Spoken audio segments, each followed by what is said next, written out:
खाद में विश्वसनीयता खत्म हो गई है। एनपीए के नाम से ईंट भट्ठा का सुर्खी चूना जो है थूर के और बोरा में कस के मिलावटी खाद जो आ गया है बाजार में, इसका भी जांच उच नहीं कहीं होता है। एनपीके किसान नहीं इस्तेमाल करना चाहते, इसलिए डीएपी पर ज़्यादा दबाव है। आखिर किसानों को 1350 का डीएपी 1700-1800 रुपया में खरीदना पड़ रहा है। 300-400 रुपया अधिक बैग, 45 किलो का बैग है, उसमें 300, 400, 500 रुपया अधिक लिया जा रहा है। जो बातें आ रही हैं किसानों से, जो बात की गई है, जो किसान बताएं उसके अनुसार, तो उसमें दोषी जो हो, दोषी पूरे सिस्टम को सामने लाना पड़ेगा। सिस्टम में कहाँ गड़बड़ी है, सरकार के स्तर पर गड़बड़ी है, सरकार ठीक से पहल नहीं कर रही है, या उनके जो प्रशासन के लोग हैं, विभाग के जो प्रशासन है वो ठीक से पहल नहीं कर रहे हैं, या भ्रष्टाचार है। जो समस्या 20 साल पहले थी आज भी है और अगले साल भी रहेगी, और अगर सरकार इस पर ध्यान न दी तो। हमारे मुजफ्फरपुर रैक पॉइंट का यूरिया पूरी उठ के नेपाल चला जाता है, और नेपाल में ये यूरिया 1000 रुपये बोरी बिकता है।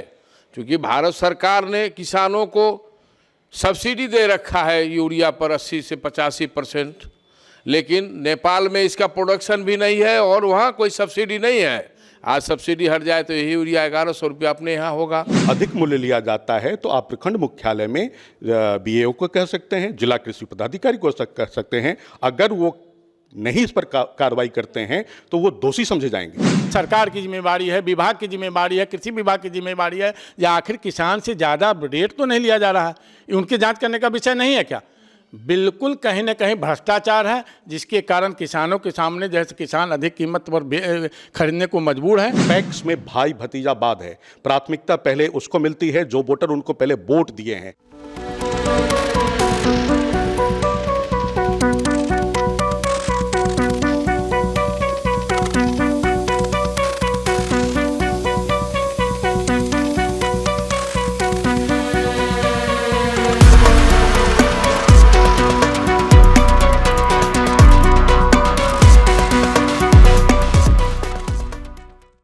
नमस्कार, फर्स्ट लुक बिहार में मैं निशा श्री आप तमाम दर्शकों का स्वागत करती हूं, जहां हम देखते हैं खबरें जो जानना ज़रूरी है और चर्चा जो किया जाना ज़रूरी है। हमने इससे पहले चर्चा की थी पैक्स अधिकारी और पैक्स के माध्यम से होने वाली गड़बड़ियों के ऊपर, और उसमें किसानों की बहुत सारी समस्याएं जो है धान के स्टोरेज और धान की बिक्री को लेकर के, वो सारी बातें सामने आई थी। अब उसके बाद हमने कोशिश की कि जो खाद है, क्योंकि जो किसान अभी जो रबी की फसल लगनी है, इसमें फिर खाद का भी इस्तेमाल किसान करेंगे, और क्या खाद की खरीदारी में भी सेम तरह की जो है वो हेरा फेरी दिखाई दे रही है। इसलिए क्योंकि हम उस राज्य से आते हैं बिहार में, जहाँ पे कि एक सरकार को कई लंबे समय से दोष दिया जा रहा है चारा चोरी के नाम पे, और हमारी वर्तमान सरकार जो है वो लगभग 20 साल से उसी चारा चोर का भय दिखा करके जो है वो सरकार में बनी हुई है।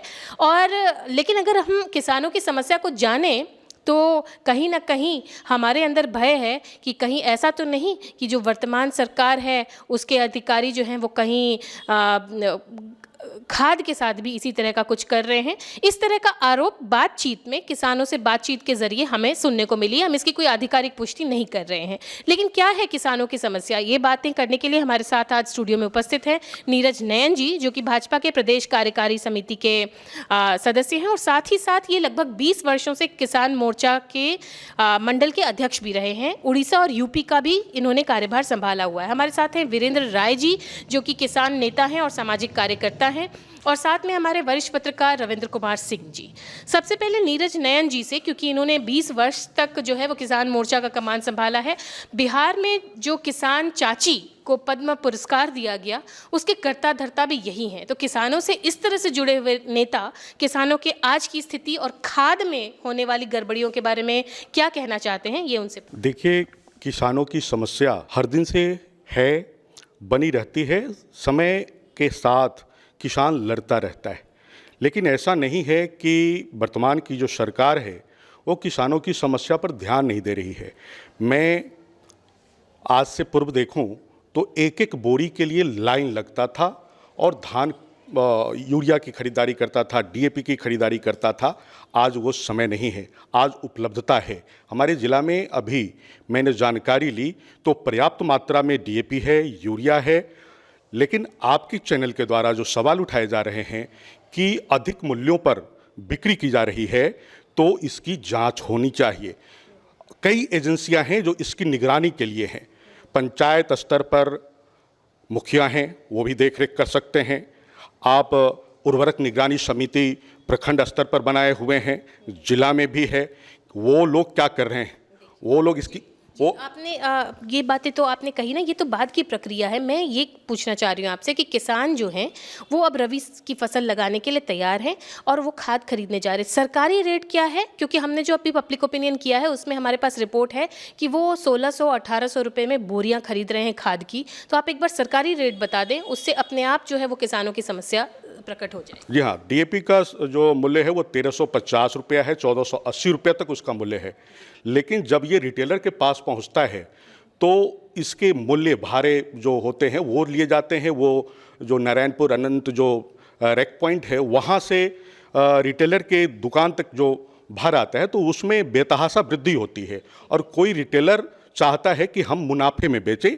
इस कारण से लोग अधिक दाम में बेच रहे हैं, लेकिन जो मूल्य है उस पर मिलना चाहिए। इसके लिए मूल्य तो 1350 पे ही मिलना चाहिए, लेकिन 1350 के अतिरिक्त ये सच्चाई है कि रिटेलरों को भाड़े का पैसा अलग से लिया जाता है। तो वो उदारता के लिए नहीं बैठे हुए हैं, ये तो सिस्टम को देखना होगा। ये इसमें सरकार नहीं, इसमें सिस्टम को देखना है कि कैसे हम रिटेलरों को सही मूल्य पर डीएपी पहुंचवाएं, यूरिया पहुंचवाएं, ताकि वो किसानों को उस रेट पर दे सके। जीरो टॉलरेंस पर तब हम दे सकते हैं। जैसे आजकल बिस्कोमान के गोदाम से हम ले तो वहाँ ज़्यादा मूल्य नहीं लगता।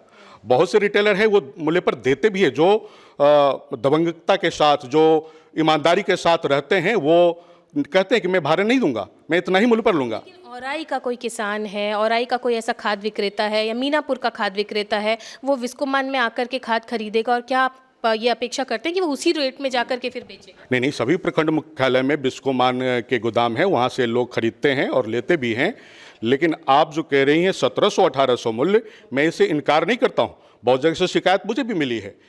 इस पे प्रशासन को सख्त होने की ज़रूरत है और जो उर्वरक निगरानी समिति बनी है प्रखंड स्तर पर, उसको भी सख्त होने की ज़रूरत है। किसानों को हर हाल में उचित मूल्य पर यूरिया डीएपी मिलना चाहिए, मैं इसका पक्षधर हूं। सख्त होना चाहिए, यानी कि कहीं ना कहीं आप मानते हैं कि जो अधिकारी हैं वो गड़बड़ कर रहे हैं? नहीं, अधिकारी को मैं दोष नहीं दे सकता, मैं पूरे सिस्टम को दोष देता हूं। कोई व्यक्तिगत किसी एक व्यक्ति पर मैं दोष आरोप नहीं करता हूं। पूरे सिस्टम पे आरोप जाता है। वीरेंद्र राय जी, आपके पास बढ़ते हैं। आप किसानों के बातों को हमेशा मुखर होकर के सामने लाते रहते हैं। ये खाद की समस्या जो है वो किसानों के लिए कितना मतलब नुकसान कराती है? नुकसान 1350 में मिलना चाहिए, किसान नेता नीरज नयन जी कह रहे हैं। लेकिन औराई में अभी चले जाइए, राजखंड में जहाँ खैनी की खेती हो रही है, वहाँ खैनी के खेत में डालने के लिए 2000 रुपये बोरी वहाँ बिकता है। यूरिया के बारे में इन्होंने कहा यूरिया तो 262 रुपया में मिलना चाहिए, लेकिन यही यूरिया हमारे मुजफ्फरपुर रैक पॉइंट का यूरिया पूरी उठ के नेपाल चला जाता है और नेपाल में ये यूरिया 1000 रुपये बोरी बिकता है। क्योंकि भारत सरकार ने किसानों को सब्सिडी दे रखा है यूरिया पर 80 से 85%, लेकिन नेपाल में इसका प्रोडक्शन भी नहीं है और वहाँ कोई सब्सिडी नहीं है। आज सब्सिडी हट जाए तो यही यूरिया 1100 रुपये अपने यहाँ होगा। हमारे यहाँ खाद की कालाबाजारी हो रही है। टोटल जो भी हमारा नेपाल से सटा हुआ जिला है, चंपारण का, बेतिया, मोतिहारी, सीतामढ़ी, शिवहर, मुजफ्फरपुर और मधुबनी का कुछ इलाका, इन सारे जिलों से बड़े पैमाने पर खाद की कालाबाजारी नेपाल होता है और लोग बोरियों में साइकिल से उठा के खाद को पहुंचा देते हैं नेपाल। कालाबाजारी का मुख्य बड़ा कारण ये है और सरकार बिल्कुल इस पर सोच नहीं रही है, देख नहीं रही है। अभी तो 1 महीना चलेगा, 15 नवंबर से लेके 15 दिसंबर और पूरा दिसंबर तक पूरा खाद की कालाबाजारी होगा। वरिष्ठ पत्रकार रविंद्र कुमार सिंह जी के पास चलते हैं और उनसे अभी दोनों किसान नेताओं ने कहा कि खाद में किस तरह की जो कालाबाजारी जो है वो चल रही है। अब जो हमारे पहले नीरज नयन जी हैं उन्होंने इसको प्रत्यक्ष रूप से नहीं कहा, वीरेंद्र राय जी ने प्रत्यक्ष रूप से कहा। आप क्या कहते हैं कि क्या है स्थिति? देखिए, जैसे हमारे मीनापुर रिपोर्टर अनिल ठाकुर जो किसानों से बात किए हैं उसमें कहीं 1700 है, कहीं 1800 है डीएपी का दाम है। जिस डीएपी किसान के हाथों 1350 रुपया में बेचना है, भाड़ा किसको देना है, कंपनी को देना है, होलसेलर को देना है, रिटेलर को देना है, उसमें कहीं से तय नहीं, 1350 रुपया में किसान को देना है।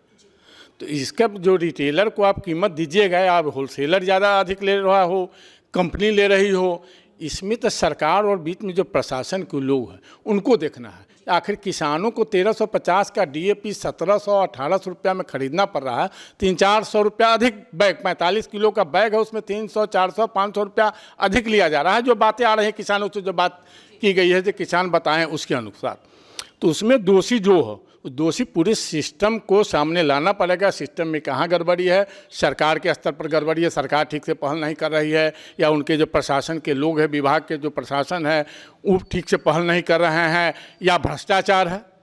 हो सकता है भ्रष्टाचार के कारण भी ऐसा हो रहा हो, रिटेलर को ज़्यादा दाम में कीमत में मिल रहा हो तो रिटेलर निश्चित रूप से ज़्यादा कीमत में बेचेंगे। तो इसलिए सरकार को सिस्टम, पूरे सिस्टम को दुरुस्त करना पड़ेगा। और किसान, आप देख रहे हैं, सब लोग जानता है, जब भारत कृषि प्रधान देश है, उसमें भी बिहार पूर्ण रूप से कृषि पर आधारित है। और उस किसान के लिए आप बात करते हैं, जो किसान के लिए हम अनुदान भी देते हैं, सब कुछ करते हैं, लेकिन उसको जो अभी बुआई का मुख्य समय है, उसमें खाद का कीमत आप अधिक ले रहे हैं। वो अपना धान कम कीमत में बेच रहा है, जो धान पैक से नहीं खरीदा, उसके कारण 1300-1400 रुपये कुंटल धान बेच दे रहा है। उसके बाद उनको जैसे खाद की कीमत आप अधिक ले रहे हैं, तो पूरा सिस्टम इसमें दोषी है। अगर ऐसा किसानों से किया जा रहा है तो पूरा सिस्टम दोषी है। इसमें सबको मिल करके, जो कृषि विभाग के पदाधिकारी हैं, जिला प्रशासन के लोग हैं, सरकार जो है, उन सब को मिल करके इसको तय करना पड़ेगा कि किसान का भी मुख्य समय है खेती का, और किसान ब्लैक, एक तरह से ब्लैक मार्केट हुआ ना। अब उपलब्धता है, ऐसा नहीं कि खाद की उपलब्धता नहीं है, कि उपलब्धता है लेकिन कीमत बहुत अधिक लिया जा रहा है। सुशासन का दावा करने वाली सरकार में इस तरह का भ्रष्टाचार जो है वो सामने अगर आता है तो ये एक बहुत बड़ी चुनौती होगी। जैसा कि नीरज नयन जी, हम आपके पास वापस आते हैं, आपने भी कहा कि सिस्टम को मजबूत होना बहुत ज़्यादा ज़रूरी है।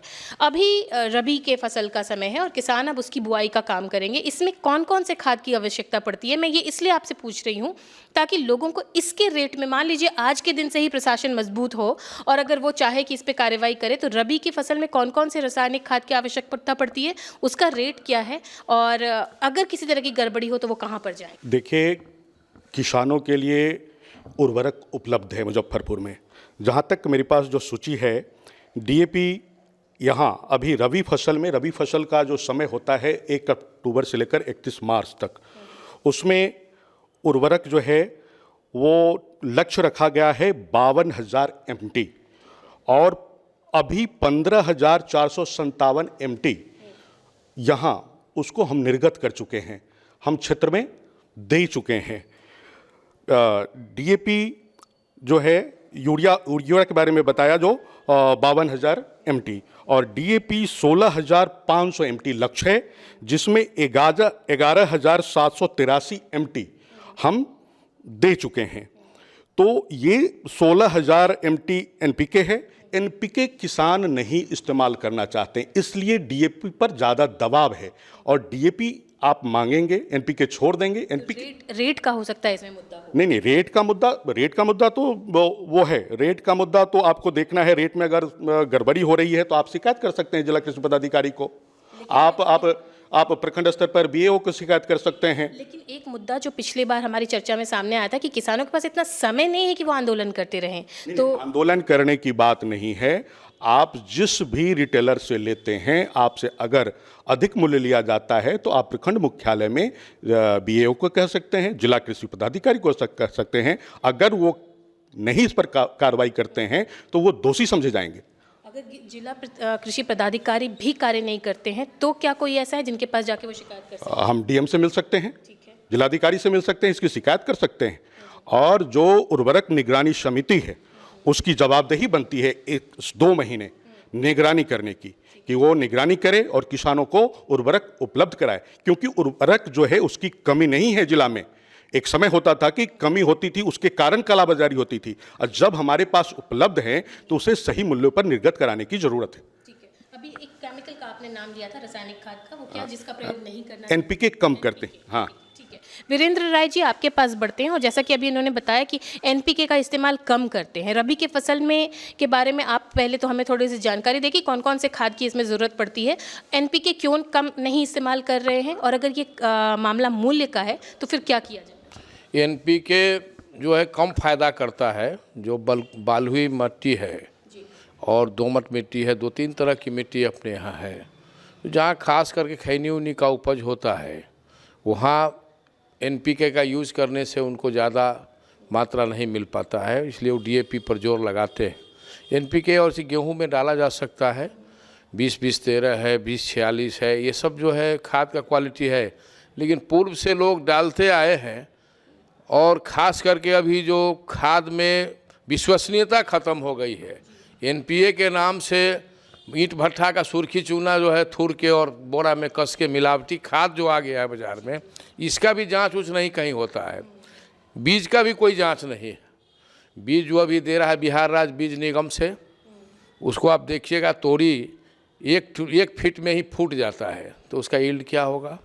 लेकिन किसानों की मजबूरी है, अनुदान उसी में है, लोग अनुदान के चलते बिहार राज्य बीज निगम का बीज उपयोग करते हैं, तो खाद डुप्लीकेट, बीज खराब, तो किसान से क्या खोजते हैं, क्या उत्पादकता देगा किसान? ये तो है। वरिष्ठ पत्रकार रविंद्र कुमार सिंह जी, आपके पास बढ़ते हैं कि ये तो बहुत बड़ी एक चुनौती आ गई है कि क्वालिटी में सबसे बड़ा मिलावट की समस्या, और उसके बाद इन दोनों से अगर बच भी जाए तो फिर कीमत कैसे डील करें?